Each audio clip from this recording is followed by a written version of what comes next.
Bonsoir chers abonnés, bienvenue à Direct Farm. Ce soir, je vais poser une petite question sur la diaspora à mon cher professeur Rufino qui est à côté de moi. Bonsoir monsieur Rufino. Oui, ça va. Je vais très bien vous. Bonsoir. Ok. J'aimerais vous demander pourquoi ceux de la diaspora n'arrivent pas vraiment à réussir dans le domaine de l'élevage dans leurs investissements. Pourquoi est-ce qu'ils investissent et ils échouent, c'est ça? Oui. Très bien. Je vais vous expliquer en tout cas de mon expérience et de ce que j'ai fait, de ce que nous avons constaté. Et nous avons vu que les constats que je vais énumérer sont communs à beaucoup de personnes qui vivent à l'extérieur et qui veulent investir au pays.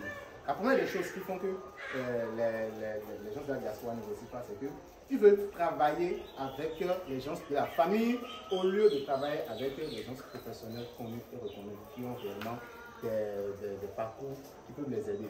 C'est-à-dire quoi? Lorsque les gens veulent investir, ils veulent forcément qu'ils envoient leur argent à la famille. On leur dit à la famille de leur investir, de leur mettre de l'argent là-dedans pour qu'ils puissent avoir une ferme pour eux. Et ce faisant, ne pouvant pas réellement contrôler ce que la personne de la famille fait, ils se retrouvent face à des échecs. Et quand je parle même du fait qu'ils ne se font pas accompagner, ça part même du début. L'accompagnement ne part depuis le choix du site de votre élevage. L'endroit, le terrain, le domaine que vous voulez faire comme élevage, vous devez déjà trouver un expert, d'accord, un professionnel qui va vous aider à dire que ce domaine que nous avons trouvé peut également servir à votre projet, d'accord, avant de mettre de l'argent. La seconde chose aussi, c'est qu'ils ne prennent pas le temps réellement de faire un business plan adapté aux réalités du pays dans lequel ils veulent investir. Vous devez avoir un plan qui dit que nous ne sommes pas en Occident, mais nous sommes en Afrique ou dans notre pays en Afrique. Ça se comporte de telle manière et qu'il faut peut-être réagir de telle ou de telle façon. L'autre chose aussi qui fait que les gens ne réussissent pas lorsqu'ils sont toujours à l'extérieur, c'est le contrôle. Vous savez, l'un des flancs aujourd'hui en élevage, c'est le vol. Ce n'est pas la technique, bon, forcément, mais c'est aussi le vol. Les gens volent beaucoup. Donc, notre monde de la diaspora, c'est-à-dire notre stratégie, doivent avoir un œil sur sa production.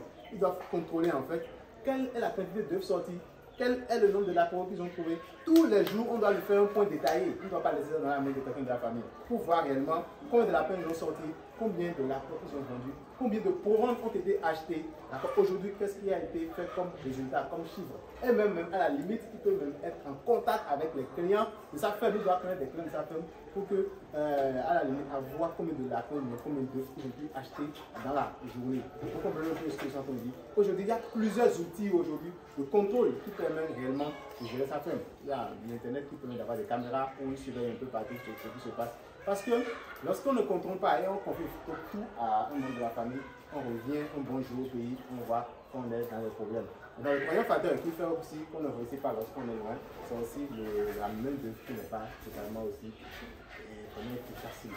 Lorsque vous n'êtes pas avec des gens passionnés, qui font votre travail avec passion, comme si c'était leur propre élevage, vous vous retrouvez à échouer.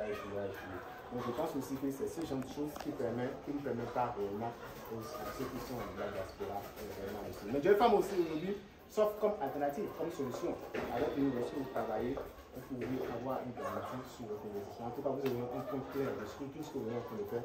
Donc vous proposez des gens qui vont travailler avec vous. Nous sommes aussi de la partie qui nous va vous permettre de vous orienter correctement vos investissements. Donc à mon entendement, je pense que c'est ça qui fait que les gens ne réussissent pas. Et aussi, il faut qu'ils donnent les moyens pour pouvoir faire les projets. On a remarqué aussi que ils pensent que ceux qui travaillent avec eux sont là juste pour les arnaquer. Non, il y a des choses en élevage qui demandent des moyens et qu'il faut mettre ces moyens à disposition pour réellement réussir l'élevage, surtout quand on est pas. Ok, merci beaucoup. Alors, chers membres de la diaspora, investissez ce qu'il faut pour vraiment évoluer et fiez-vous aux personnes qui ont de la qualification, ceux qui ont la formation qu'il faut et qui pourront vraiment vous aider à évoluer. Merci beaucoup et à tout à l'heure.